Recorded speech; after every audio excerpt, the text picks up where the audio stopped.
Hey guys, welcome back to my channel kids parents hub. कैसे हैं आप सब लोग। की वीडियो में मैं बता रही हूँ कि आपको बच्चों को किस तरह से हम समझे और अपनी बात समझाएं। इसके लिए बहुत जरूरी होता है कि हम अपने बच्चों से बचपन से ही कुछ छोटी छोटी चीजों से इंटरेक्ट करना चालू कर दे, ताकि बच्चे हमारी बात भी समझ सके और हम उनकी बात भी समझ सके। तो ऐसे कौन से वर्ड्स हैं जिनको हम यूज कर सकते हैं अपने बच्चों से इंटरेक्ट करने के लिए जब बच्चे छोटे होते हैं। ये उनके लिए वीडियोस हैं जो न्यू मॉमीज होती हैं और उनके बच्चे अभी बोलना ही शुरू कर रहे होते हैं, छोटी छोटी चीजों को अब थोड़ा सा रिएक्ट करना शुरू करते हैं। उनके लिए ये वीडियोस है जिनमें अब बच्चों को कैसे समझाना है और उनकी बात को कैसे समझना है। तो आज की वीडियो इसीलिए है। तो इन सेंटेंस के जरिए, इन वर्ड्स के जरिए आपको दो फायदा होगा। एक तो आपके बच्चों की बात आप समझ पाएंगी, उन्हें आप अपनी बात समझा पाएंगी। और सेकंड चीज कि इंग्लिश जैसी लैंग्वेज, क्योंकि हम जो डेली यूज में हिंदी को यूज करते हैं तो बच्चे कई बार हिंदी को तो समझ जाते हैं, मगर इंग्लिश जब पढ़ने लगते हैं तो उनके लिए ये बहुत ही अलग लैंग्वेज हो जाती है। तो ज्यादा बेस्ट ये है कि आप बचपन में जैसे हिंदी में बच्चों से बात करती हैं वैसे ही थोड़ा सा आप इंग्लिश में भी बात करें, ताकि बच्चों के लिए ये लैंग्वेज इतनी ज्यादा न्यू ना रहे। जब वो पढ़ने लगे उनके लिए ये लैंग्वेज इससे बच्चे इंग्लिश भी जल्दी सीख जाते हैं और उनकी जो कम्युनिकेशन है वो बहुत अच्छी हो जाती है बचपन से ही। तो आज की वीडियो शुरू करते हैं। तो जब सबसे पहले आप अपने बच्चे से इंटरेक्ट करना शुरू कर रहे हैं, आप अपने बच्चे को कुछ सिखाना शुरू कर रहे हैं, तो सबसे पहले एक चीज का ध्यान रखिए कि आपका बच्चा इस वक्त आपकी लैंग्वेज को नहीं समझ रहा है, वो आपके एक्शन को समझेगा। तो एक्शन पे ज्यादा जोर दीजिएगा, एक्शन के बाद ही उसे समझाने की कोशिश कीजिएगा। हर सेंटेंस को, हर वर्ड को एक्शन से जरूर समझाइए, क्योंकि जो फर्स्ट वर्ड है जो आपको अपने बच्चे को बताना है वो ये है हेलो। आपको यूं इशारा करके भी बताना है हेलो। तो हेलो आपका पहला वर्ड होगा जो आप अपने बच्चे को सिखाएंगे।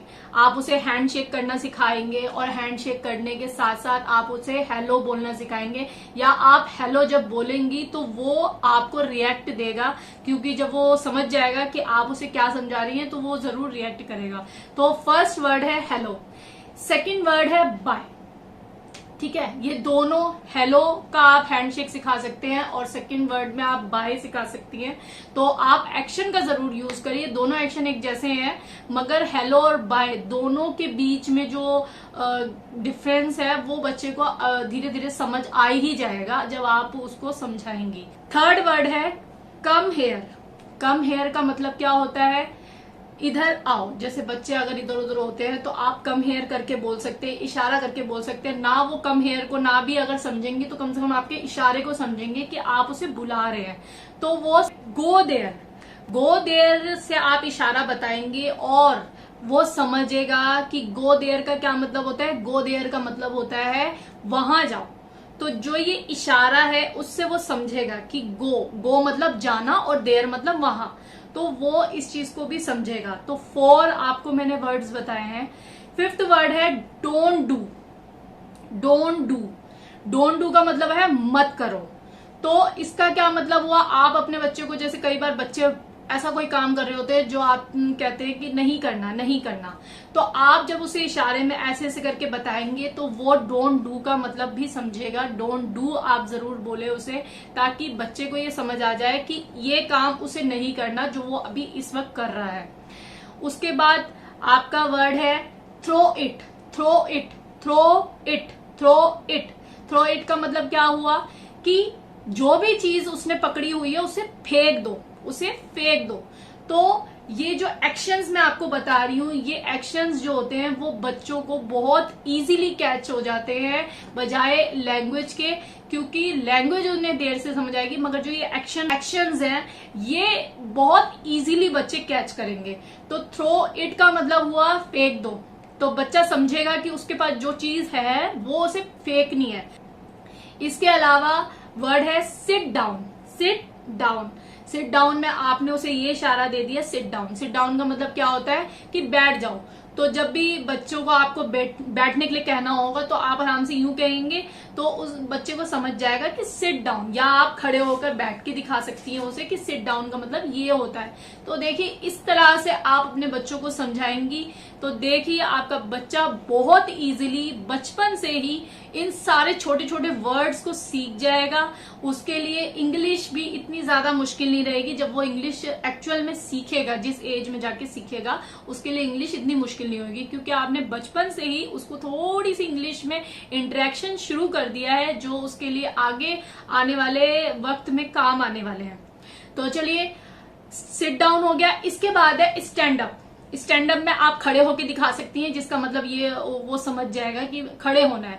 तो उसके बाद है, कई बार मॉमीज और बच्चे आपस में साथ में खेलते हैं तो हमेशा हमें ये वर्ड बोलना होता है, लेट्स प्ले। लेट्स प्ले का मतलब क्या होता है? चलो चले खेलें, चलो खेलें। ठीक है, लेट्स प्ले का मतलब होता है चलो खेलें। तो आप उसके लिए एक्शन कर सकती हैं, आप गेम दिखा सकती हैं, आप ऐसे ऐसे करके बोल सकती हैं कि लेट्स प्ले। तो इसके बाद जब बच्चे हाथ गंदा कर लेते हैं तो आपको वॉश हैंड बोलना है। वॉश हैंड, हैंड बच्चों को पता ही होता है कि हैंड आपने सिखाया होगा बच्चों को कि ये हैंड होते हैं हमारे दोनों। एंड वॉश, वॉश हैंड का मतलब हाथ को धोना है। तो आपके बच्चे जब भी हाथ गंदा करे तो आप बोले वॉश हैंड, ताकि बच्चों को समझ आए कि आपको इस वक्त हाथ को धोना है। ठीक है, इसके बाद आपको वर्ड बोलना है डोंट टच। डोंट टच क्या?